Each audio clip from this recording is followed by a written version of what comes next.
Hello and welcome everybody. It's 4:30 p.m. here in the Iranian capital, Tehran. You're watching Press TV's World News. Our top story for this half hour: Iran's foreign minister says the U.S.'s dream of subjugating the Iranian nation through pressure and sanctions will never materialize.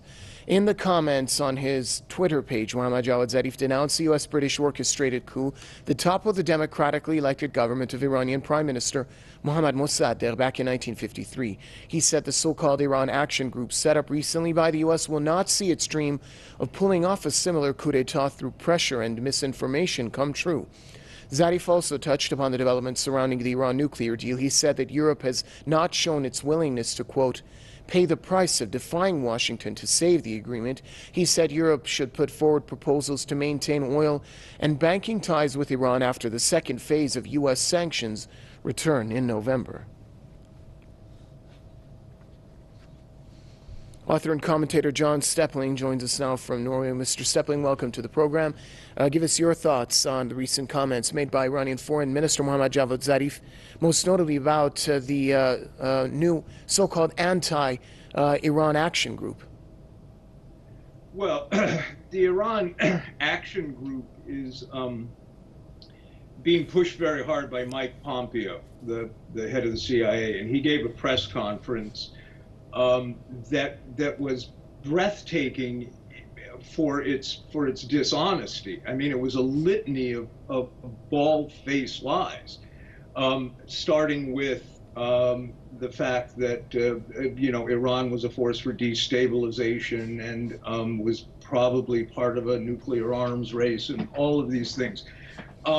But this stuff is being echoed by the New York Times, and then John Bolton came out and said that in reference to the Iran Action Group, that Iran was responsible for an arc of death in the Middle East and was exporting terrorism and so forth. I mean, it's astounding when you think no mention is made of U.S., UK, Saudi, and Israel and their actions in the region, since they're the real force for destabilization.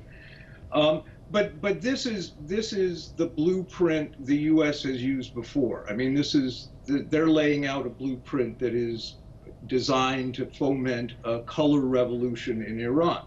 Now, when I say that, it sounds ridiculous because it is ridiculous, but not to these people. They appointed Brian Hook, I believe, as the head of the Iran Action Group, and he's a strange figure that worked for George Bush. He worked for Tim Pawlenty. He worked for Mitt Romney. And he's a curious figure in Washington, but probably the least extreme of the people we're talking about. But yeah, I mean, the Iran Action Group is openly saying they want a coup d'etat in Iran, what they refer to as regime change, and they use the term regime anytime a country is unpopular with Washington. It stops being a country and becomes a regime. But what they're talking about is a coup d'etat, a color revolution.